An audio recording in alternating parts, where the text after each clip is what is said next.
ఢిల్లీలో భారతీయ జనతా పార్టీ జాతీయ కమిటీ సమావేశాలు జరుగుతున్నాయి.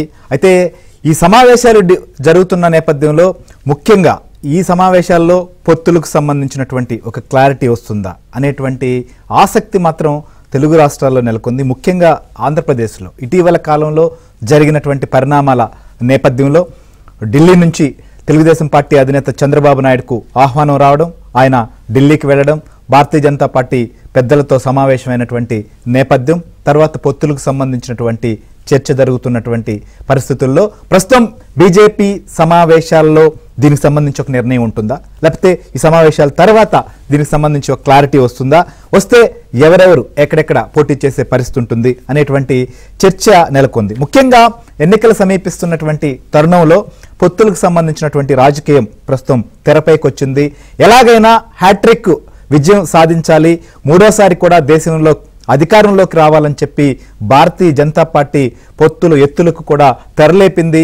పాత మిత్రుల్ని గతంలో ఎన్డీఏలో కొనసాగి తర్వాత దూరం జరిగినటువంటి వారందరినీ కూడా తిరిగి మళ్ళీ కూటమిలోకి చేర్చుకునేటువంటి ప్రయత్నం చేస్తోంది. బలం పెంచుకోవాలి.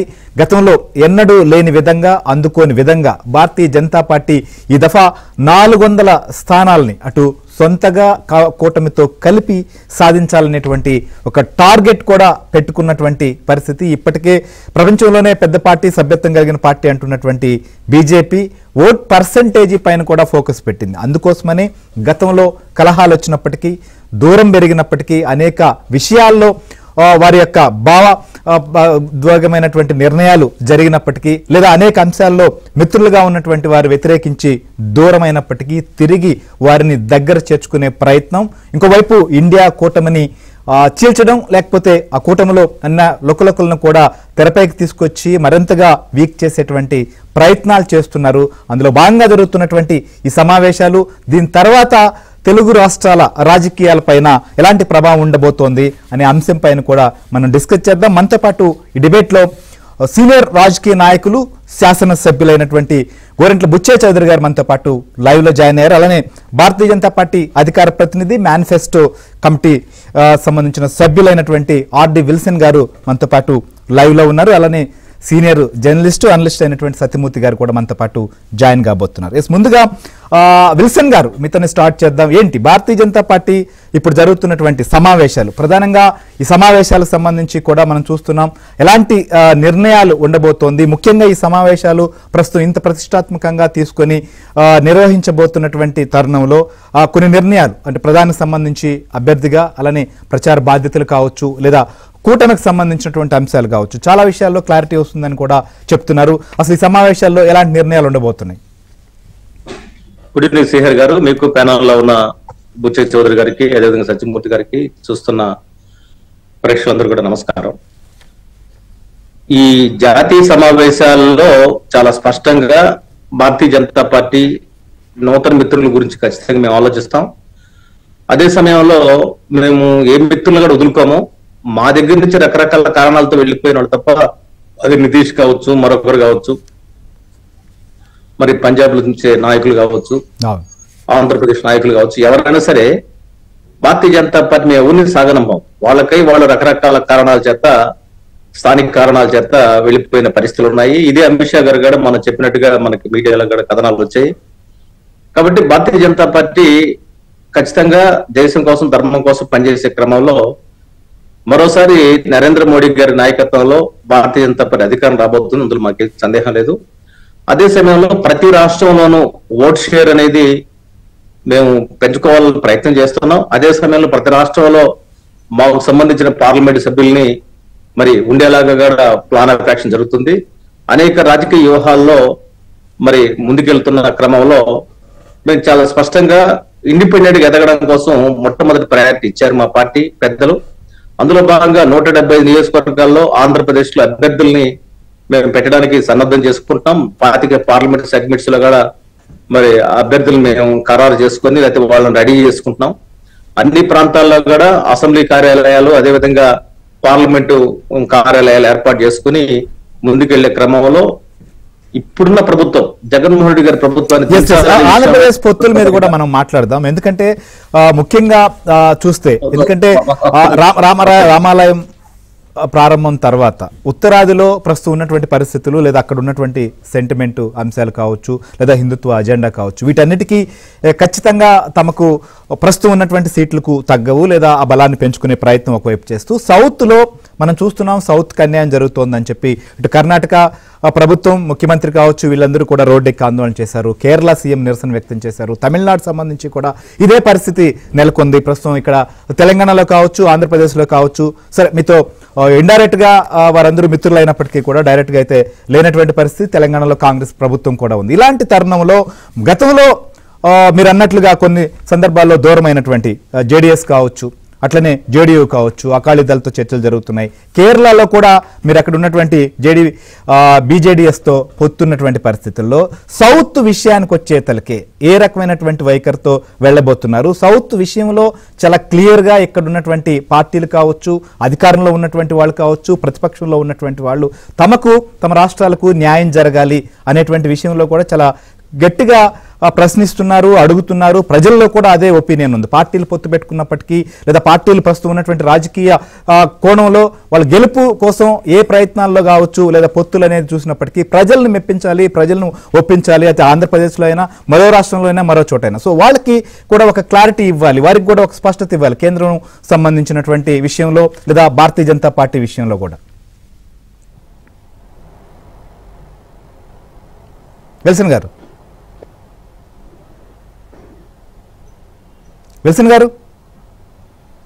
సార్, ఇప్పుడు ఒకటి ఖచ్చితంగా సౌత్ ఇండియాలో పార్టీని మరింత బలోపేతం చేసే దిశగా వెళ్తా ఉన్నాం. అందులో భాగంగానే ఈ రోజు సౌత్ ఇండియాలో ఎస్సీలకు సంబంధించి ఒక ప్రధాన నిర్ణయం తీసుకుంది భారతీయ జనతా పార్టీ సంబంధించిన కేంద్ర ప్రభుత్వం.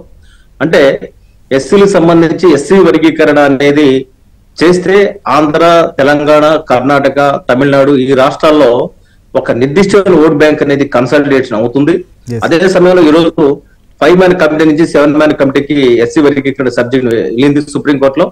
తద్వారా దళితుల్ని ఆకట్టుకోవడానికి లేదా దళితుల్లోకి మరింత పార్టీని మరింత చొచ్చుకోవడానికి ఎస్సీ వర్గీకరణ అనేది ఒక ప్రధాన ఎజెండాగా, ప్రధాన అంశంగా ఈ రోజు ముందుకెళ్తా ఉంది.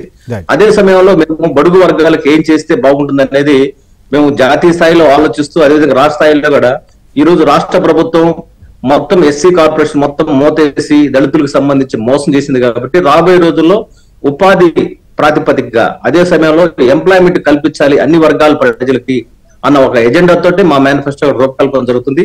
ఇది జాతీయ స్థాయి ఆలోచన విధానంతో పాటు కూడా జరుగుతుంది. బీసీలకి పెద్దపేట వేసే కార్యక్రమం కూడా చేస్తున్నాము. అదేవిధంగా ఇప్పటిదాకా రాజకీయ అవకాశాలు రాని అత్యంత కీలకమైన పదవుల్లో మరి ఉండాల్సిన అవసరం ఉందనుకున్న కాపు కులానికి హైయెస్ట్ ప్రయారిటీ ఇవ్వడం జరిగింది. అందులో భాగంగా గత 2 సార్లు ఆ కులానికి సంబంధించిన వ్యక్తుల్ని అధ్యక్షులుగా పెట్టడం జరిగింది. అంటే భారతీయ జనతా పార్టీ ఒక సోషల్ ఇంజనీరింగ్ తోటి ముందుకు వెళ్తూ కూడా అదే సమయంలో అనేక అంశాల్లో దేశానికి సంబంధించిన భద్రత విషయంలో కానీ ప్రజల మనోభావం దృష్టిలో పెట్టుకొని అది రామజన్ భూమి కావచ్చు, మరొక సబ్జెక్ట్ కావచ్చు, ఏదైనా సరే ఇక్కడ మెజార్టీ ప్రజల మనోభావాలని మేము అడ్రస్ చేసే కార్యక్రమం ఒకటి స్పష్టంగా తీసుకున్నాం. ఆంధ్రప్రదేశ్ కు వచ్చేసరికల్లా ఆంధ్రప్రదేశ్ లో జగన్మోహన్ రెడ్డి గారిని ఎందుకు దిగాలంటే జగన్మోహన్ రెడ్డి గారు వైనాట్ 175 అన్నారు కదా, మేము కూడా వైనాట్ 175 అంటున్నాం. ఎందుకంటే జగన్మోహన్ రెడ్డి గారు 175 చేసుకుని ఎందుకు ఆయన ఓడించాలి? ఓడించడం అనేది ఒక చారిత్రక అవసరంగా మారింది. ఈ రోజు జగన్మోహన్ రెడ్డితో పాటు ఎవరు ఉండలేదు, అధికారులు కూడా వచ్చి మరి బయట వచ్చి చర్చలు జరుపుతా ఉన్నారు, ఇతర రాజకీయ పార్టీలు కలుస్తా ఉన్నారు. అంటే అర్థమైపోయింది చెరువు ఎండిపోయిన తర్వాత అక్కడ ఏమి చేపలు ఉండవు, చచ్చిపోతాయి. ఒకవేళ ఉభయచారాలాగా అక్కడ ఇక్కడ బతకాలనుకునే కొన్ని కప్పులు అటు ఇటు కూడా తిరుగుతూ ఉంటాయి. కానీ భారతీయ జనతా పార్టీ నిర్దిష్టమైన ఆలోచన విధానంతో నిర్దిష్టమైన ఒక ప్రణాళికాబద్ధ వైఖరితోటే మేము ముందుకెళ్తున్నాం. మా వైఖరి అనేది రాబోయే రోజుల్లో మరింత మరి చూద్దాం సార్. ఎందుకంటే మీరు కావచ్చు లేదా రాష్ట్రంలో ఉన్నటువంటి భారతీయ జనతా పార్టీ కమిటీలో ఉన్నటువంటి చాలా మంది ఒకరిద్దరు భిన్నమైనటువంటి వాదనలు ప్రకటనలు ఉండొచ్చేమో కానీ వైనాట్ 175 అంటే వైనాట్ 175 అనేది కాదు, 175లో ఓడించాలి, ఖచ్చితంగా రాష్ట్రంలో పాలన మారాలి అనేటువంటి అంశంలో కావచ్చు జరుగుతున్న పరిణామాల మీద కొట్లాడుతున్నారు. అయితే అధిష్టానం దీనికి సంబంధించి ఎట్లా రియాక్ట్ అవుతుంది? ప్రస్తుతం తెలుగుదేశం పార్టీ అధినేత చంద్రబాబు నాయుడుకు ఆహ్వానం రావడం, ఆయన ఢిల్లీకి వెళ్ళొచ్చిన తర్వాత పొత్తులకు సంబంధించినటువంటి అంశం పైన ఆంధ్రప్రదేశ్లో చాలా ఆసక్తిగా ఉన్నటువంటి పరిస్థితి. ఇప్పటికే తెలుగుదేశం పార్టీ జనసేన కలిసి వెళ్ళబోతున్నటువంటి విషయంలో అయితే మాత్రం ఎలాంటి సందేహం లేదు, ఒక క్లారిటీతో సీట్లకు సంబంధించినటువంటి అంశంలో కూడా మరొక క్లారిటీతో ఉన్నటువంటి పరిస్థితి. ఇన్ఛార్జీలు కావచ్చు, నాయకులు కావచ్చు, వారి వారికి కూడా చెప్తూ పోతున్నటువంటి పరిస్థితులు కూడా మనం చూస్తున్నటువంటి నేపథ్యంలో బుచ్చయ్య చౌదరి గారు ఏంటి అసలు ఈ పొత్తులకు సంబంధించినటువంటి అంశం వచ్చేతలకే ఖచ్చితంగా ప్రస్తుతం ఏ రకంగా పార్టీలో కావచ్చు లేదా ఢిల్లీకి వెళ్ళిన తర్వాత పార్టీ అధినేత చంద్రబాబు నాయుడు అందరితో కూడా ముఖ్య నేతలు కావచ్చు ఇలాంటి సీనియర్లతో కూడా డిస్కస్ చేస్తున్నారు జరుగుతున్నటువంటి పరిణామాలు రాష్ట్రంలో ఉన్నటువంటి పరిస్థితుల్లో ఎందుకు ప్రభుత్వం మార్చాల్సినటువంటి నేపథ్యంలో మిత్రులను కలుపుకోవాల్సినటువంటి అంశాలపైన జరుగుతున్నాయి కదా. సో ఇక్కడ ఢిల్లీలో కూడా ప్రస్తుతం జరుగుతున్న తరుణంలో ఇప్పుడు ఒక క్లారిటీ వస్తుందని కొంతమంది భావిస్తున్నారు. కానీ దీనిపైన రేపు వస్తుందా లేకపోతే తర్వాత అనేది జరగబోతోంది. కానీ తెలుగుదేశం పార్టీ ఏమనుకుంటోంది ప్రస్తుతం ఉన్నటువంటి పరిస్థితుల్లో పొత్తులకు సంబంధించినటువంటి అంశంపై? దీన్ని రెండు రకాలుగా చూడాలి సార్. ఎస్, ఒకటి రాష్ట్రంలో పరిస్థితి, రాష్ట్రంలో ప్రభుత్వ విధానాలు, జగన్మోహన్ రెడ్డి పరిపాలనలో జరుగుతున్న నష్టాలు, ఆయన పరిపాలనా తీరుతెన్నుల మీద ఒక ఎత్తు, దేశవ్యాప్త రాజకీయాలు ఎలా ఉన్నాయి, రాబోయే రోజుల్లో పరిణామాలు ఏంటి, ఈ రాష్ట్రంలో జరిగిన నష్టాన్ని విధ్వంసాన్ని సరిచేసుకోవడం కోసం ఎవరి సహకారం కావాలనేది కూడా ఒక ఆలోచన ఉంటుంది. సరే, పొత్తులకు సంబంధించి ఆల్రెడీ జనసేన తెలుగుదేశం పార్టీ కలిసి పోటీ చేయాలి. అలాగే అనేక పక్షాలు ఇవాళ కాంగ్రెస్ పార్టీ కావచ్చు, కమ్యూనిస్ట్ పార్టీలు కావచ్చు, బీజేపీ కావచ్చు, అందరూ కూడా జగన్మోహన్ రెడ్డి యొక్క పరిపాలనా తీరుతెన్నులకు విసిగి వేసారి ఈ రాష్ట్రానికి జరుగుతున్న విధ్వంసకర విధానాల మీద వ్యతిరేకంగా మాట్లాడుతున్నారు. అనేక ఉద్యోగ సంఘాలు కావచ్చు, నాయకులు కావచ్చు, ఒకసారి నమ్మి ఓట్లు వేసిన ప్రజలు కావచ్చు, అందరూ కూడా వ్యతిరేకిస్తూ ఉన్నారు. ఎంత త్వరగా ఎన్నికలు వస్తాయా, ఎంత త్వరగా ఈ పీడ చీడ వదిలించుకోవాలన్న ఆలోచనలు అన్ని వర్గాలు ఉన్నాయి. అందుకని జగన్మోహన్ రెడ్డి నేనొక్కడనే ఎందుకు ఒక్కడవయ్యావు, ఎందుకు నీకు మద్దతు కొరవడింది, ఏ మద్దతుతోటి ఇన్నాళ్ళు జైలు పక్షి ఇవాళ బెయిల్ పక్షిగా మారి ఇన్నాళ్ళు కొనసాగుతూ ఉన్నాడు, ఎవరి సహకారంలో ఉన్నాడు, బాబాయ్ హత్య కేసు దగ్గర నుంచి కోడికత్తి కేసు దగ్గర నుంచి నీ నిర్వాహకం ఏంటో ప్రజలు గమనించారు. ఇవాళ మేము ఒకటే చెబుతున్నాం, ఒక రాక్షస పాలన. నేను 50 సంవత్సరాలుగా రాజకీయాల్లో ఉన్నా, విల్సన్ గారు మన కొత్త వారు కావచ్చు, కానీ నేను 50 సంవత్సరాలుగా రాజకీయాల్లో ఉన్నా. 42 నుంచి పూర్తి యాక్టివ్గా ఉన్నాను. ఎమ్మెల్యేగా 6 సార్లు ఎమ్మెల్యేగా అయ్యాం. ఏ రాష్ట్రంలోనూ ఏ దేశంలోనూ జరగని వింత పోకళ్ళు ఈ రాష్ట్రంలో జరుగుతూ ఉన్నాయి. ఆర్థికంగా దివాళా తీయించడం ఒక ఎత్తు అయితే, ఒక పరిపాలన, ఒక దమనకాండ, ప్రజాస్వామ్య హక్కులు హరించడం, భావస్వేచ్ఛను హరించడం, ఎవరో మాట్లాడటానికి వీల్లేదు, ఎవరు స్పందించడానికి వీల్లేదు. ఆయన దోచుకున్న సొమ్ముతో సోషల్ మీడియా మీద దాడులు చేస్తూ ఉంటాడు, సోషల్ మీడియాను అడ్డుపెట్టి ప్రతిపక్షాలను బూతులు తిట్టిస్తూ ఉంటాడు, శాసనసభలో మాట్లాడటానికి అవకాశం ఎవరు, మైకులు ఎవరు, అసలు ప్రజా సమస్యల్లో స్పందించేదానికి అవకాశం ఎవరు. ఇది ఆయన జాగీర్దార్లాగా, రాష్ట్రం ఆయన సొంత దానిలాగా, సామంతరాజుల పరిపాలనలాగా పరిపాలన చేస్తున్నాడు. వివిధ జిల్లాలకి ఆయన సొంత మనుషుల్ని పెట్టుకొని పరిపాలన చేస్తున్నాడు. అధికార వికేంద్రీకరణ అని చెప్పాడు, అది లేదు, రాజధాని లేదు, పోలవరం లేదు, అన్నీ పోయాయి. సరే, మేము ఆ రోజున బీజేపీలో విభేదించడంలో రాష్ట్రానికి తగిన విధమైన సహకారం అందలేదనేదే మేము మొదటి ఆరోపణ. ప్రత్యేక హోదా విషయంలో మాట తప్పారు, ప్యాకేజ్ అనే విషయంలో కూడా సరైన నిర్దిష్టమైన ప్రమాణాలు రాలేదని మేము డిఫర్ అయ్యాం. డిఫర్ అన్నమాట యథార్థం. ఎందుకంటే మేము ఆశించింది మోడీ గారి నాయకత్వంలో విభజిత ఆంధ్రప్రదేశ్కి న్యాయం జరగాలి, లోటు బడ్జెట్ భర్తీ చేయాలి మేము కోరాం ఆ రోజున. అలాగే అనేక సందర్భాల్లో వాజ్పేయి గారి హయాంలో బీజేపీ ఎన్నో సహకారాలు అందించింది. ఆఖరికి క్యాబినెట్ కూడా తీసుకోలేదు. మేము మంత్రులు తీసుకోమన్నా కూడా తీసుకోకుండానే పూర్తిగా సహకరించి ఆ రోజున వాజ్పేయి గారి సహకారంతో రాష్ట్రంలో అనేక అభివృద్ధి కార్యక్రమాలు చేశారు చంద్రబాబు గారు. మొన్న వచ్చేటప్పటికి కొన్ని అనుకున్న లక్ష్యాలు నెరవేరలా, దానివల్ల డిఫర్ అయ్యాం. సరే, ఈ రోజున మొన్న అమిత్ షా గారు పిలిచారు, గత ఏదో లోటుపాట్లు మీ వల్ల కానీ మా వల్ల కానీ లోటుపాట్లు ఉన్నా కలిసి మళ్ళీ ఎన్డీఏని బలోపేతం చేద్దామని ఆలోచనలో ఉన్నామని చెప్పారు. మాకున్న ఇన్ఫర్మేషన్ ఏంటంటే, ఒకనాడు ఇందిరాగాంధీ హత్యానంతరం వచ్చిన మెజార్టీలు మళ్ళా బీజేపీకి రావాలన్న కోరికలో బీజేపీ పెద్దలు ఉన్నారు. అది సాధ్యం కాదా? సహజం, వాళ్ళు బలం పెంచుకోవాలని, కానీ వాళ్ళు ఆహ్వానించినటువంటి పరిస్థితి తర్వాత పరిణామం, నాయకులు కావచ్చు, క్యాడర్ కావచ్చు, స్థానికంగా ఉన్నటువంటి అభిప్రాయాలు కావచ్చు, ఇవన్నీ ఎలా ఉన్నాయి, ఈ నేపథ్యంలో ఏ రకంగా ముందుకెళ్లేటువంటి పరిస్థితి ఉంది? ఇవాళ ఏ పార్టీ అయినా బలపడటానికి ప్రయత్నం చేస్తుంది, కానీ ఆంధ్రప్రదేశ్ పరిస్థితి ఎంటైర్లీ భిన్నంగా ఉంది. ఎందుకంటే విభజించి కాంగ్రెస్ నష్టం చేసింది, విభజించిన తర్వాత మేలు జరుగుతుంది అనుకుంటే బీజేపీ సరిగా స్పందించలేదన్న ఆలోచన ఉంది. ఈ 5 సంవత్సరాల్లో ఈ పరిపాలనా తీరుతెన్నుల్ని ఎండగట్టడంలో కొంత ఎందుకనో ఇప్పుడిప్పుడే మాట్లాడుతున్నారు బీజేపీ నాయకులు, కానీ కొంచెం వెనుకబాటు. ఖచ్చితంగా ఇదే రాజధాని చెప్పడంలో కానీ పోలవరానికి పెరిగిన అంచనాల ప్రకారం పూర్తి స్థాయిలో సహాయ సహకారాలన్నింటిలో కానీ ఎక్కడో లోటుపాట్లు జరిగినాయి. ఆ రోజున మా మీద నిందలేశారు, ఏటీఎం అన్నారు, మరొకటి అన్నారు. ఇవాళ ఏది రుజువులు కాలేదు, ఒకటి కూడా వాస్తవం కాదని తెలిపోయింది. సరే, ఏది ఏమైనా ఈ రాష్ట్రంలో ఒక రాక్షస పాలన తొలగించడం కోసం అందరితో చేతులు కలపడానికి మేము సిద్ధంగా ఉన్నాం. ప్రజాస్వామ్యవాదులంతా కూడా ఏకం కావాలని,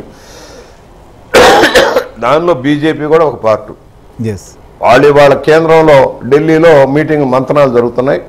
వాళ్ళు కూడా అనేక రాష్ట్రాల్లో అనేక పార్టీలని పిలుస్తూ ఉన్నారు, మాట్లాడుతూ ఉన్నారు. ఆ పార్టీని బలోపేతం చేసుకోవడం కోసం ఇవాళ దక్షిణ భారతదేశంలో బీజేపీ చాలా బలహీనంగా ఉంది. ఒక కర్ణాటకలో అధికారంలో వచ్చి మనకు పోయింది. తమిళనాడులో కానీ కర్ణాటకలో కానీ ఇవాళ అధికారంలో లేదు. ఇవాళ తెలంగాణలో అధికారం లేదు. ఆంధ్రప్రదేశ్లో అసలు పెద్ద ఓటింగ్ శాతం కూడా లేకపోవటం, అలాగే కేరళలో కూడా. దక్షిణ భారతదేశంలో బలం పెంచుకోవడం కోసం వాళ్ళు ప్రయత్నం చేస్తూ ఉన్నారు. ప్రాంతీయ పార్టీల సహకారంతో ఇది సాధ్యమనేది వాళ్ళ ఉద్దేశం అని నేను అనుకుంటున్నా. ప్రాంతీయ పార్టీలు లేకుండా జాతీయ పార్టీలతోటే దేశం అంతా ఉంటుందనే రోజులు పోయినాయి. ఒకరోజు ఒక పార్టీ తగ్గినా మరో పార్టీ అధికారంలోకి వస్తుంది, మరో పార్టీ లెగుస్తుంది. ప్రాంతీయ వాదనలు పెరుగుతాయి తప్పకుండా. ఇవాళ అందువల్ల రేపు పొద్దున వాళ్ళు నిర్ణయం ఏం చేసినా పొత్తు కలవడానికి అవకాశం ఉందని చెప్పబడతా ఉంది. జనసేన బీజేపీ కలిసి ఉన్నాయి ఆల్రెడీ. అలాగే జనసేన తెలుగుదేశం కలిసి ప్రయాణం చేస్తున్నాం. పొత్తులు కూడా ఒక క్లారిటీగా ఉంది. చూద్దాం సార్, పొత్తుల్లో కొన్ని సీట్ల విషయంలో ఇప్పటికే వాళ్ళది కొన్ని ప్రతిపాదనలతో కూడా ఢిల్లీకి వెళ్ళారు అనేటువంటిది కూడా తెలుస్తోంది. అయితే కొంతమంది రకరకాల కామెంట్లు నిన్న కూడా చేశారులేండి. ముఖ్యమంత్రి ఎవరు, లేదా ముఖ్యమంత్రి ఎవరిని చేయాలి, మేము ఎవరి కోసం కాదని తల్లిదండ్రులు దాన్ని ఖండించారు మిగిలినటువంటి బీజేపీ నాయకులు కూడా. డిస్కస్ చేద్దాం సార్. ఆంధ్రప్రదేశ్ విషయంలో ఒకసారి చంద్రబాబు నాయుడు గారు వెళ్ళి ఆడ కలిసిన తర్వాత అమిత్ షా గారితో కావచ్చు, నడ్డా గారితో మీటింగ్ అయిన తర్వాత వెంటనే ముఖ్యమంత్రి కూడా ఢిల్లీకి వెళ్ళడం, ఉలిక్కిపడినటువంటి పరిస్థితి. ఎక్కడ వీళ్ళు కలుసుకోబోతున్నారు, ఏం జరగబోతుంది అనేటువంటిది కూడా మనం చూసాం. ఇట్లా గురించి కూడా మాట్లాడదాం. సత్యమూర్తి గారు కూడా జాయిన్ అయ్యారు. ఒక క్లారిటీ ఇదే రోజు విష్ణువర్ధన్ రెడ్డి ఆయన ఆ రోజున బీజేపీ తెలుగుదేశం కలిసి ఉన్నప్పుడే దాడులు చేస్తా వచ్చారు తెలుగుదేశం మీద. ఇవాళ ఆయన ముఖ్యమంత్రి. అసలు ఓటు చేతంతా ఎలా ఉంది, ఎన్ని సీట్లు వస్తాయి లెక్క లేకుండా బీజేపీ ముఖ్యమంత్రిగా ఉండాలంటే ఆయన కామెంట్ చేశాడు.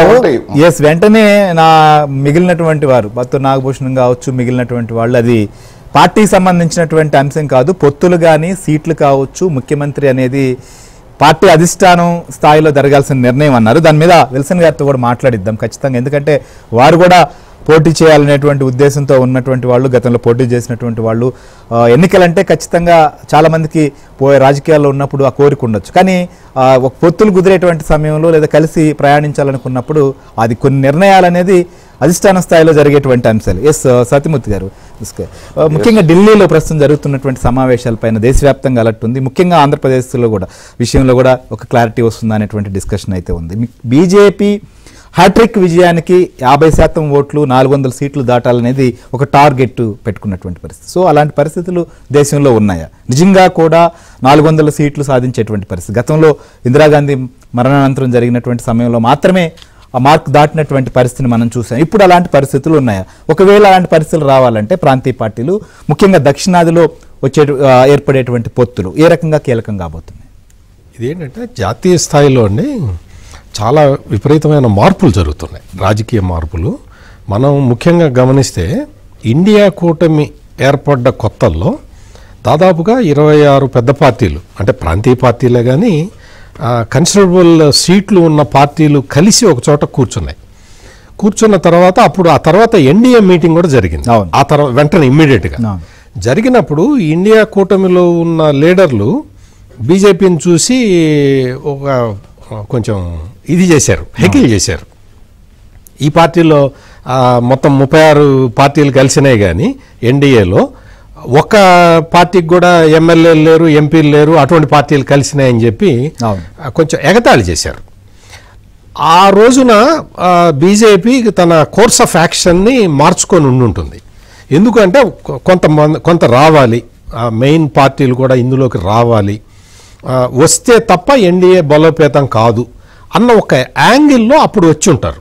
దాంతో కోర్స్ కరెక్షన్ మొదలుపెట్టి ఉంటుంది అనేది నా అభిప్రాయం బీజేపీ. దాంతో ఆ తర్వాత ఇప్పుడు నితీష్ కుమార్ చేరిన నేపథ్యం కూడా మనం చూసాం.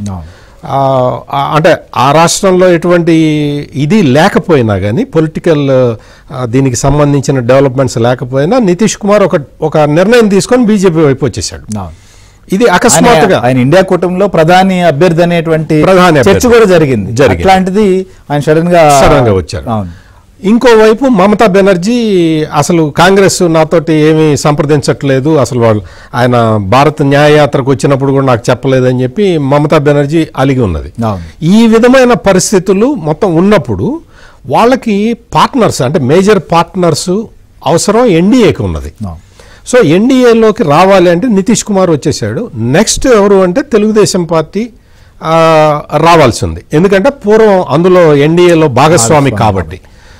సో అదొక కోర్స్ కరెక్షన్లో భారతీయ జనతా పార్టీ ఇటువంటి నిర్ణయం తీసుకొని ఉన్నట్టు బేసిక్గా డిస్కషన్స్ అయితే జరిగినాయి. దీన్ని ఫర్దర్గా ఎట్లా తీసుకెళ్ళాలి ఏంటి అనేది అంటే తెలుగుదేశం పార్టీ కూడా అంత అన్కండిషనల్గా ఎన్డీఏలో చేరదు కదా, కొన్ని ఏవో కండిషన్లు పెడతారు. ఆ కండిషన్లు అంటే భారతీయ జనతా పార్టీకి కూడా యాక్సెప్టబుల్గా ఉండాలి, అదేవిధంగా మధ్యలో జనసేనకు కూడా యాక్సెప్టబుల్గా ఉండాలి. 3 పార్టీలు కలిసి ఉన్నాయి కాబట్టి ఇందాక బుచ్చయ్య చౌదరి గారు చెప్పినట్టు బీజేపీ జనసేన ఆల్రెడీ కలిసి పనిచేస్తున్నాయి. తర్వాత తెలుగుదేశం జనసేన కలిసినాయి. అప్పుడే అందరూ అనుకున్నారు బీజేపీ కూడా ఇటువైపు రావాల్సిన అవసరం అయితే ఉన్నది అని. బట్ విల్సన్ గారు ఒప్పుకోరు. కానీ భారతీయ జనతా పార్టీలో ఒక 2 వాదనలు బలంగా వినపడుతూ ఉంటాయి. ఒకటి జగన్మోహన్ రెడ్డికి అనుకూలంగా ఉంటుంది, ఒకటి తెలుగుదేశానికి అనుకూలంగా ఉంటుంది. అంటే ఆ వాదనలు వినపడుతూ ఉంటాయి. ఆ వాదనలు వినపడే క్రమంలో ఏమవుతుంది అంటే బీజేపీ ఎటువంటి నిర్ణయం తీసుకోబోతున్నది అనే దాని మీద బీజేపీ నాయకులే ఒక 2-3 రకాలుగా విశ్లేషణలు చేస్తూ ఉంటారు. సో ఇది ఇక్కడ పరిస్థితి. భారతీయ జనతా పార్టీ ఓవరాల్గా అంటే ఇటువంటివి ఏమీ పట్టించుకోద్దు జాతీయ నాయకత్వం. వాళ్ళ కోర్స్ అంటే మీరు చెప్పినట్టు 400 నియోజకవర్గాల మీద వాళ్ళు కాన్సన్ట్రేట్ చేసి పెట్టారు. వాళ్ళ టార్గెట్ అది పెట్టుకున్నారు. అంటే ముఖ్యంగా సార్ దాదాపు ఒక 70 to 80 కాన్స్టిట్యున్సీస్ లో అసలు బీజేపీకి సంబంధించి పార్లమెంట్ స్థానాల్లో ఎలాంటి అవకాశం లేదు. అసలు అక్కడ ఆ జెండా కనిపించదని కాదు కానీ ప్రభావం చూపినటువంటి పరిస్థితి. ఇప్పటికి 2 సార్లు వచ్చి 3వ సారి కూడా మేమే అనుకుంటున్నటువంటి తరుణంలో కూడా ఇన్ని పార్లమెంట్ స్థానాల్లో అవకాశం లేదు కాబట్టి ఖచ్చితంగా మిత్రులను కలుపుకోకైతే తప్పదు. సో కేరళ లాంటి రాష్ట్రంలో కూడా పొత్తులు పెట్టుకుంటున్నటువంటి పరిస్థితుల్లో ఖచ్చితంగా ఆంధ్రప్రదేశ్లో కూడా పొత్తుకు వెళ్లాలనేటువంటి నిర్ణయంలో ఉందనేటువంటి వాదనతోనే ఆహ్వానించారనేది జరుగుతోంది. సరే, ఇప్పుడు దీని తర్వాత ఇంకొక ముఖ్యమైన పాయింట్ ఏంటంటే బీజేపీ అంటే 400 స్థానాలు టార్గెట్ పెట్టుకోవటమే కాకుండా మన రిప్రజెంటేషన్ లేని రాష్ట్రం ఉండకూడదు అనేది ఇంకొక టార్గెట్ పెట్టుకున్నారు. అంటే స్పెసిఫిక్ టార్గెట్ అన్నమాట. అంటే మన రిప్రజెంటేషన్ ఉండాలి, మొత్తం అన్ని రాష్ట్రాల్లో మన ప్రాతినిధ్యం ఉండాలి అనేది ఇంకొక టార్గెట్ పెట్టుకున్నారు. సో అందుకోసం అని చెప్పి ఆ టార్గెట్ని ఫుల్ఫిల్ చేసుకోవటానికి కూడా కొన్ని ప్రాంతీయ పార్టీలని కలుపుకోవాల్సిన అవసరం ఏర్పడ్డది. అంటే సంకీర్ణ రాజకీయాలు భారతదేశానికి కొత్త కాదు. కలుపుకోవడంలో కూడా భారతీయ జనతా పార్టీ నెక్స్ట్ మళ్ళీ అక్కడ ఎన్డీఏ అధికారంలోకి రాబోతుంది అనేటువంటి రకమైనటువంటి వాళ్ళు ఫ్లేవర్ తీసుకొచ్చే ప్రయత్నం చేస్తుంటే ప్రాంతీయ పార్టీలు కూడా అట్లా ఆకర్షితులు అవుతాయి. అలానే ఆ స్థానికంగా ప్రాంతీయ పార్టీ కూడా బలపడింది. సో ఆంధ్రప్రదేశ్లో తెలుగుదేశం పార్టీ ప్రస్తుతం బలపడింది అంటే వాళ్ళు కూడా కావాలనుకుని ఇద్దరు ఖచ్చితంగా రాజకీయ పరమైనటువంటి ఇద్దరికి లబ్ధి ఉంటుంది లేదా ఇద్దరికి మేలు జరుగుతుంది అనేటువంటి ప్రక్రియలోనే ఏ రాష్ట్రంలోనే జరుగుతుంది. అయితే ఇది ఒక వైపు జరుగుతుంటే ఇంకొక వైపు వీళ్ళ ప్రత్యర్థులు దీన్ని ఏ విధంగా అయితే చెడగొట్టాలి, లేకపోతే దీన్ని ఏ విధంగా బ్రేక్ చేయాలి, ఈ పొత్తు కుదిరితే మన పరిస్థితి ఏంటని ఉలిక్కి పడుతున్నటువంటి పరిస్థితి కూడా ఆంధ్రప్రదేశ్లో కనిపిస్తోంది. సో దీనికి అనుగుణంగా కొంతమంది బీజేపీలో ఉన్నటువంటి నాయకులు కూడా కొన్ని కామెంట్లు చేస్తున్నారు. నిజంగా వాళ్ళకి ఆ పొత్తు ఇష్టం లేకపోతే ఇది కుదరకూడదు అనుకుంటున్నారా, లేకపోతే జగన్మోహన్ రెడ్డికి సంబంధించినటువంటి వాళ్ళు లేదా మిగిలినటువంటి వాళ్ళు ఏమన్నా ఇట్లా చేయిస్తున్నారా తెలియదు. కానీ అసలు ఈయన ఎందుకు భయపడుతున్నారు? ఇప్పుడు దాకా నేను ఒక్కడనే వస్తా అని చెప్పినటువంటి పరిస్థితి, ఒక్కడనే వస్తా అన్నాక జగన్మోహన్ రెడ్డి తర్వాత నాకు సైన్యం కావాలి, అక్కడ చాలామంది గుమిగూడుతున్నటువంటి పరిస్థితి మనం చూస్తున్నాం. కూటమిగా ఏర్పడుతున్నారు జాతీయ పార్టీలు, ఒకరేమో ప్రత్యక్షంగా మరొకరేమో పరోక్షంగా కూడా తమ పైన యుద్ధానికి సిద్ధమైనటువంటి పరిస్థితి అనేటువంటి కామెంట్లు కూడా చేశారు. అంటే ఎందుకు ఇప్పటి వరకు తను చాలా ధీమాతో నేను ఎలా అయినా ఎలక్షన్స్ ఫేస్ చేస్తానని చెప్పి ఒక్కసారిగా ఈ పొత్తుల చర్చ జరుగుతున్నటువంటి సమయంలో కూటమి ఏర్పడబోతున్నటువంటి టైంలో ఈ రకమైనటువంటి టర్న్ తీసుకోవడం, మీరే సైన్యం కావాలని చెప్పి పిలుపునిస్తున్నారు. కాబట్టి పొత్తు పెట్టుకున్నటువంటి సమయం ఆయనకి ఇష్టం లేదా? పొత్తు పెట్టుకుంటే ఇక తమ పని రాజకీయంగా వచ్చే ఎన్నికల్లో ఎట్టి పరిస్థితుల్లో కూడా ఇప్పటి వరకు ఉన్నటువంటి ధీమా కావచ్చు, ఏ రకంగానైనా అవకాశం ఉంటుందేమో అనేటువంటి పూర్తిగా ఇక క్లోజ్ అయిపోతుంది అనేటువంటి భయం ఏమైనా నెలకొందా? దీని ఏ రకంగానైనా కూడా కుదరకుండా చేసేటువంటి ప్రయత్నంలో భాగంగా ఢిల్లీకి వెళ్ళారు. రకరకాల కారణాలు కావచ్చు పైకి ఆయన చెప్పడం, కానీ లోపల మాత్రం ఇలాంటి ఆలోచనలు ఉన్నాయా అనేటువంటిది ఏంటి అసలు? విల్సన్ గారు, ముఖ్యంగా పార్టీలకు సంబంధించి రాష్ట్ర నాయకత్వ అభిప్రాయాలు తీసుకోవచ్చు, నాయకుల అభిప్రాయాలు తీసుకోవచ్చు. నిర్ణయం అనేది అధిష్టాన నిర్ణయానికి అందరూ కూడా కట్టుబడేటువంటి పరిస్థితి ఉంటుందా? ముఖ్యమంత్రి గురించి, సీట్ల గురించి, ఇన్ని సీట్లు అక్కడ పోటీ చేస్తాం, ఇక్కడ పోటీ చేస్తాం, రకరకాల కామెంట్స్ కూడా కొంతమంది నాయకులు చేస్తున్నారు. ఏంటి అసలు? భారతీయ జనతా పార్టీలో కేంద్ర నాయకత్వం ఏం చెప్తే దానికి అందరూ కట్టుబడి ఉంటారంటే ఎవరు డిఫరెంట్ వాయిస్ ఉండదు. కాబట్టి ఎప్పుడైనా సరే అసలు పొత్తు వ్యవహారం గురించి మాకు ఏ సమాచారం లేదు. ఎందుకంటే మేము 175 నియోజకవర్గాలు రెడీ అయిపోయాము, 25 పార్లమెంట్ రెడీ అయ్యాము. అదే సమయంలో పొత్తు అనేది జాతీయ అవసరాల దృష్ట్యా లేకపోతే దేశ ప్రయోజనాల దృష్ట్యా ఒకవేళ పార్లమెంట్ బోర్డు నిర్ణయం తీసుకుంటే ఆ నిర్ణయానికి పార్టీ కట్టుబడి ఉంటుంది. అప్పుడు ఎవరు ఇంకొక రకంగా మాట్లాడరు. ఇందాక గోరంట్ల బుచ్చయ్య చౌదరి గారు భారతీయ జనతా పార్టీ గురించి ఎందుకు భారతీయ జనతా పార్టీ నుంచి వెళ్ళిపోయామని చెప్పుకుంటే వివరణ వచ్చారు. వాస్తవానికి భారతీయ జనతా పార్టీ నుంచి వాళ్ళు చంద్రబాబు నాయుడు గారు ఎందుకు వెళ్ళిపోయారు?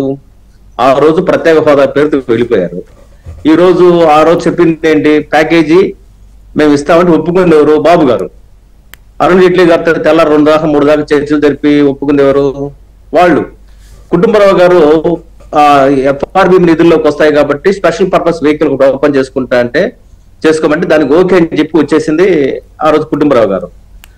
ఆ తర్వాత జగన్మోహన్ రెడ్డి గారు ప్రత్యేక హోదా పేరుతో ఉద్యమం నడుపుతున్నాడు, అతనికి ఎక్కడ ఇమేజ్ వస్తుందని చెప్పి చంద్రబాబు నాయుడు గారు ఆ మేరకు పర్పస్ కింద లేదా వారికి రావాల్సిన నిధులు కానీ అవి వచ్చుంటే కూడా ఆ పరిస్థితి ఉండేది కాదు. ఎస్, అప్పుడు జరిగిపోయింది పరిణామాలు, బయటకు రావడం అనేది రిఫర్ అయ్యారు, వచ్చారు, బయటకు వచ్చారు.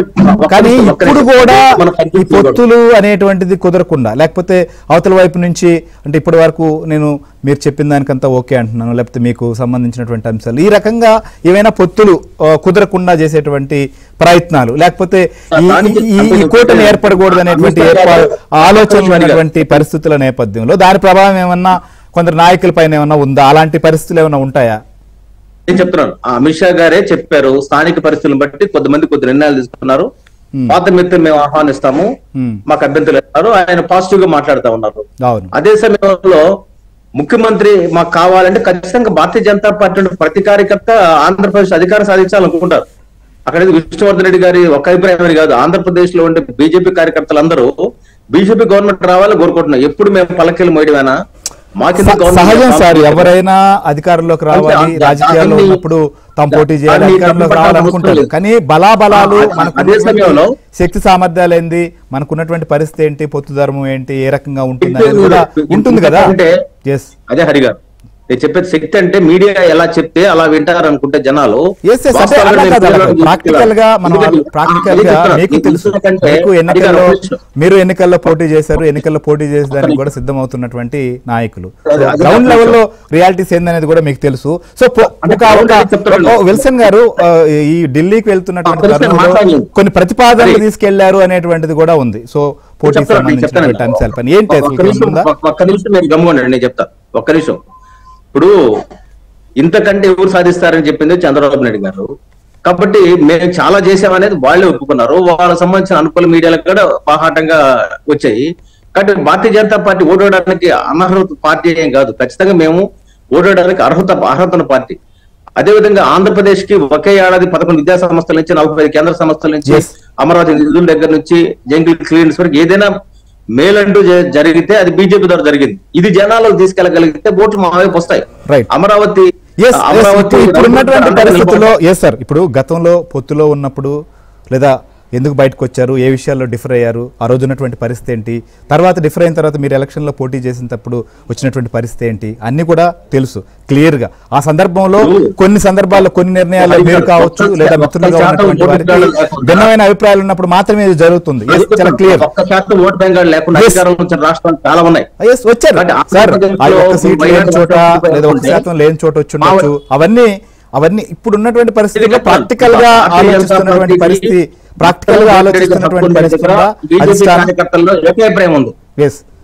కొన్ని సీట్ల విషయంలో ఏమైనా కొన్ని మేము ఇన్ని స్థానాలు పొత్తులకు సంబంధించి కుదిరితే కొన్ని ప్రతిపాదనలతో వెళ్లారనేటువంటి చర్చ కూడా ఉంది. అలాంటిది ఏమైనా ఉందా ఇప్పటి వరకు? అంటే మేము చెప్తున్నామండి, మాకు పొత్తు అనేది భారతీయ జనతా పార్టీ కార్యకర్తలుగా ఎవ్వరు 1% కూడా కోరుకోవడం లేదు. పొత్తు అండర్లైన్, మీకు అందులో సందేహం లేదు. అదే సమయంలో జగన్మోహన్ రెడ్డి గారు దించాలనుకునే విషయంలో 100% మేము సిద్ధంగా ఉన్నాం. దానికి తగ్గట్టుగానే మా పోరాటం. ఇప్పుడు రెండు రకాల అభిప్రాయాలు అనేది ఇప్పుడు కూడా కరెక్ట్ కాదు. ఒకవైపు ఏమో 170 స్థానాల్లో ఓడించాలనేటువంటిది మీరే చెప్తున్నటువంటి పరిస్థితి. అట్లాంటి సందర్భంలో ఈ రకంగా పొత్తులకు సంబంధించినటువంటి అంశంలో మొత్తం మేమే పోటీ చేసి వస్తామనేటువంటి ప్రాక్టికల్ గా అది సాధ్యమయ్యేటువంటి పరిస్థితులు ఉన్నాయా? బీజేపీకి తప్ప వేరే పార్టీ గోడ్డడిగా హక్కు లేదన్నా, మేమే ఆంధ్రప్రదేశ్ ఏదైనా మేలు చేస్తే మేమే చేసామన్నాము. లేదు మనం పొత్తు పెట్టుకుందాము, రాజకీయంగా కొద్ది మిత్రులు కావాలని మా పార్లమెంట్ బోర్డు అనుకుంటే మేము పొత్తుకి వెళ్తాము. అది ఎవరు ఈ ఎపిసోడ్ తర్వాత అటువైపు నుంచి అధికారంలో ఉన్నటువంటి పార్టీ వైపు నుంచి ఈ పొత్తులు కుదరకూడదు, పొత్తులు కుదిరితే మీరు అన్నట్టుగా 170 స్థానాల్లో ఓడిపోతామనేటువంటి భయం కనిపిస్తున్నటువంటి పరిస్థితి ఉంది. ఆ ప్రక్రియలో జగన్మోహన్ రెడ్డి గారు ఓడిపోవడం ప్రకృతిలో సూర్యుడు తూర్పు నుంచి పడమట అస్తమించడం ఎంత నిజమో, జగన్మోహన్ రెడ్డి గారు ఓడిపోవడం కూడా అంత నిజం. అతను నాకు తెలిసి జీవితకాలంలో మళ్ళీ ముఖ్యమంత్రి కాలేడు. అయితే అలాగని చెప్పని భారతీయ జనతా పార్టీని తక్కువ చేసి ఎవరు మాట్లాడినా ఒప్పుకోవడం మేము సిద్ధంగా లేవు. ఎవరు సార్ ఇప్పుడు పార్టీ రాజకీయంగా వచ్చినప్పుడు జనసేన అయినా భవిష్యత్తు లేదు అనుకునే ఒక వాతావరణాన్ని మేము బద్దలు కొడతాం. ఎందుకంటే ఖచ్చితంగా రాజకీయాల్లో పార్టీగా ఉన్నప్పుడు మీరు ఎదగాలని, మీరు డెవలప్ అవ్వాలని కోరుకోవడం తప్పలేదు. పవన్ కళ్యాణ్ గారు కూడా ఫస్ట్ నుంచి భారతీయ జనతా పార్టీ జనసేన కలిసి ఉన్నాం, కలిసి వెళ్ళాలి, ఓటు చేయకూడదు, ప్రతిపక్షాలు ఓటు అనే చెప్తున్నటువంటి పరిస్థితిని కూడా మనం చూస్తున్నాం. ప్రాక్టికల్ గా ఇప్పుడు మేము జనసేనతో కలిసి ఎందుకు జర్నీ చేస్తున్నాము, ఆయన మాతో కలిసి జర్నీ చేస్తున్నాడు కాబట్టి చేస్తున్నాము. రైట్. కాబట్టి జనసేనకి ఒక లైన్ ఆఫ్ థింకింగ్ ఉంది. మాతో కలిసి టీడీపీలో పోలేదు, మేము మా పార్టీకి మేము పని చేసుకుంటా పోతున్నాము. రేపు రాబోయే రోజుల్లో లేదు మన జనసేన ఈ విధంగా ప్రతిపాదన పెడుతుంది అనుకున్నప్పుడు పరిశీలిస్తుంది, కేంద్ర పార్టీ పరిశీలిస్తుంది. కాబట్టి ఇప్పుడు ఇవన్నీ పరిశీలించకుండా రాష్ట్రంలో ఉన్నటువంటి పరిస్థితులన్నీ తెలుసుకోకుండా నాకు తెలిసి అధిష్టానం ఆహ్వానించి మాట్లాడడం అనేది లేదా చర్చలు జరపడం అనేది లేకుండా ఉండదు. ఇవన్నిటిని తెలుసుకుని చేస్తున్నారనే ఖచ్చితంగా భావిస్తున్నటువంటి పరిస్థితి. సార్, మీరు పార్టీ నాయకులుగా మీకు అన్ని చోట్ల పోటీ చేయాలి లేదా మీ బలం పెంచుకోవాలనే కోరిక ఉండడం తప్పలేదు. కానీ పొత్తు అనేది ఫైనల్ అయిన తర్వాత లేకపోతే ఒక డెసిషన్ వచ్చిన తర్వాత దాని ప్రకారం వెళ్లే అవకాశాలు ఉన్నాయి. మాట్లాడదాం. బుచ్చ చౌదరి గారు, ఏంటి అసలు ఒకవైపు పొత్తు ఇక్కడ సెట్ అవబోతోంది లేదా కూటమి ఏర్పడబోతుంది అనగానే అధికార పార్టీలో ఇప్పటి వరకు లేనటువంటిది వాలంటీర్లే నా సైన్యం, లేకపోతే మీరే నా సైన్యం, లేదా మీరే నా బీసీలే నా సైన్యం, నా ఎస్సీలే నా సైన్యం, నా ఓబీసీలే నా సైన్యం, ఈ రకమైనటువంటి అజెండా మాట్లాడడం చూస్తున్నాం. అంటే ఈ పొత్తు కుదిరితే ఇక ఎట్టి పరిస్థితుల్లో కూడా మనం జరగదనేటువంటి భయం కనిపిస్తుంది అనుకోవచ్చు. జగన్మోహన్ రెడ్డి గారు మేలు చేశారు, బుచ్చ చౌదరి గారు. బుచ్చ చౌదరి గారు, విల్సన్ గారికి ముందుగా అభినందనలు చెబుదాం. 175 పోటీ చేసి 25 పార్లమెంట్ పోటీ చేసి విల్సన్ గారు ముఖ్యమంత్రి అయితే సంతోషిద్దాం. ఇప్పుడే అడ్వాన్స్గా కంగ్రాచులేషన్ చెబుదాం. వాస్తవ పరిస్థితులు, గ్రౌండ్ రియాలిటీస్ ఏంటో పరిస్థితి తెలియకుండా మాట్లాడతారని నేను అనుకోవటం వల్ల విల్సన్ గారికి గ్రౌండ్ రియాలిటీస్ ఏంటో, ఓటింగ్ శాతాలు ఏంటో, స్థానికంగా సర్పంచుల స్థాయి దగ్గర నుంచి ఎంపీపీల దగ్గర నుంచి వార్డు మెంబర్ల దగ్గర ఏముందో ఆయనకి తెలుసు. తెలిసి కూడా మాకు అక్కర్లేదు, మేము చాలా బలంగా ఉన్నాం అనుకుంటే ఆయన ఇష్టం. విల్సన్ గారు ఏనండి సార్,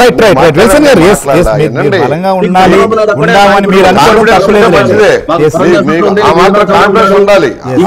ఆ మాత్రం కాన్ఫిడెన్స్. దక్షిణ భారతదేశంలో ఈశాన్య రాష్ట్రాల్లో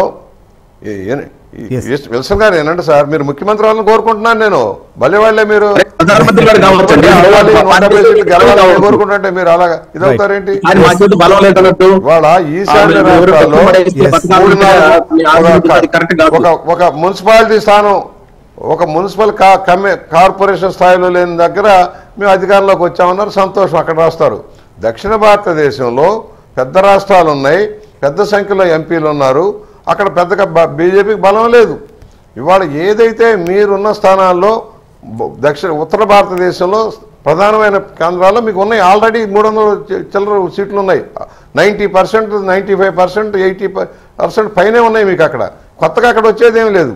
దక్షిణ భారతదేశంలో కాలు పెడితే వస్తుందని.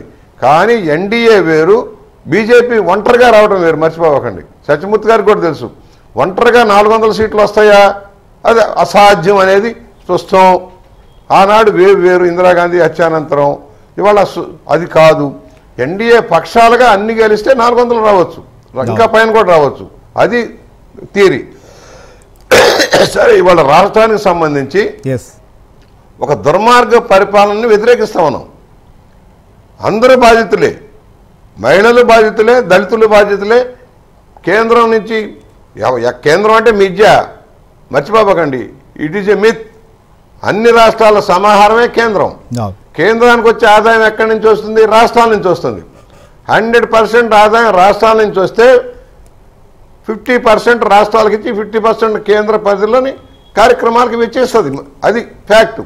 అందువల్ల ఏదో మేమే చేసామనేది కరెక్ట్ కాదు. రాష్ట్రాలకు వచ్చే ఆదాయం నుంచి ఆంధ్రప్రదేశ్ నుంచి ఎంత వెళ్తుందో, ఎంత వస్తుందో అది డివిజన్ ఉంటుంది. అక్కడ వదిలేయండి. మేము ఆయనతో కలిసామన్నారు. ఇంత దుర్మార్గ పరిపాలన చేస్తామంటే, హక్కులు హరిస్తూ ఉంటే, ప్రజాస్వామ్య హక్కులు హరిస్తూ ఉంటే, రాజ్యాంగ వ్యతిరేకంగా పనిచేస్తూ ఉంటే, హత్యా రాజకీయాలను ప్రోత్సహిస్తూ ఉంటే, సొంత బాబాయిని హత్య చేస్తే మీ సిబిఐ ఎంక్వైరీ చేయకుండా అడ్డుపడితే ఎందుకు మీరు నిర్వహించలేకపోయారు? స్పష్టంగా చెబుతున్నాం. రైట్. ఆంధ్రులంతా, ఆంధ్రప్రదేశ్ ప్రజలంతా కూడా దిశ హక్కును ప్రైవేటీకరణ వ్యతిరేకిస్తా ఉన్నారు.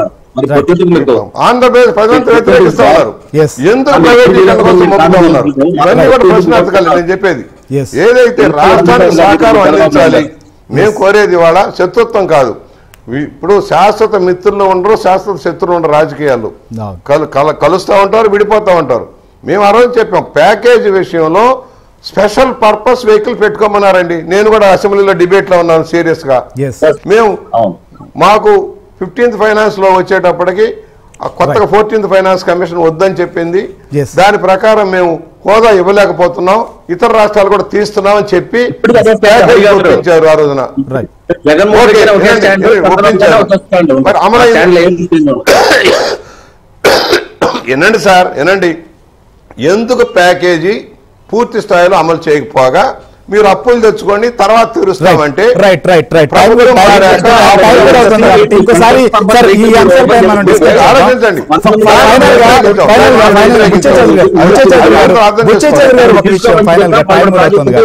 పొత్తులకు సంబంధించినటువంటి అంశంలో ఆంధ్రప్రదేశ్ వ్యవహారంలో ముఖ్యంగా జాతీయ స్థాయిలో జరుగుతున్నటువంటి సమావేశాల తర్వాత దీనిపైన ఒక నిర్ణయం ఉండేటువంటి అవకాశం ఉంది అనేటువంటిది అటు భారతీయ జనతా పార్టీలో కావచ్చు, మిగిలినటువంటి మిత్రుల్లో కావచ్చు, మిత్రులు కావాలనుకుంటున్న వాటిలో కూడా వ్యక్తమవుతున్నటువంటి అభిప్రాయం.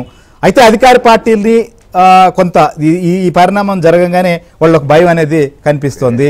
సో ఈ భయానికి కారణం ఏంటి? ఖచ్చితంగా దీనిపైన ఎప్పుడు క్లారిటీ రాబోతోంది పొత్తుల పైన అంటే ఏం చెప్తారు? విషయాలు ఒక శ్రేయర్ గారు ఇవాళ అమిత్ షా గారు పిలిచారు, కలిసి ప్రయాణం చేద్దామన్నారు. మా నాయకులతో మాట్లాడి మళ్ళీ కలుస్తామని చెప్పారు. దాని ప్రకారం అక్కడికి అయింది. ఇవాళ మరలా కలిసి ప్రయాణం చేస్తామా లేదనేది ఉన్నత స్థానంలో నిర్ణయాలు చేస్తారు. బహుశా విల్సన్ గారు లాంటి స్థానిక నాయకులు, ఆంధ్రప్రదేశ్ నాయకులు మాకు వద్దంటున్నారు కనుక మరి దాన్ని గమనంలోకి తీసుకుంటారా, లేక జాతీయ ప్రయోజనాలు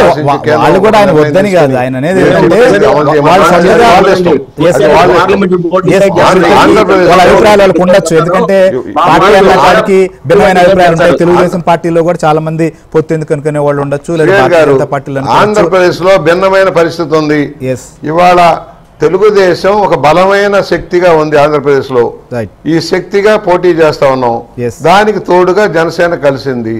బీజేపీ కూడా కలిస్తే ఇంకో రకమైన వెర్షన్ లో వెళ్తాం. Yes. ఇవాళ పొత్తులు అనేవి ఇచ్చిపుచ్చుకునే దూరంలో ఉంటాయి. రైట్. విల్సన్ గారు బుచ్చి చౌదరి చెప్తే అయ్యేవి కానే కాదు. ఎస్ అది ఉన్నత స్థానంలో నిర్ణయం అయ్యేది. మీకు ఇష్టమన్నా కాకపోయినా వాళ్ళు నిర్ణయం చేస్తే అమలు చేసిన బాధ్యత మన అందరి మీద ఉంటుంది. Right. ఇది క్లియర్. రైట్ రైట్ చూద్దాం సార్. ఎస్ సత్యమూర్తి ఎవరు ధీమా వాళ్ళకు ఉండొచ్చు.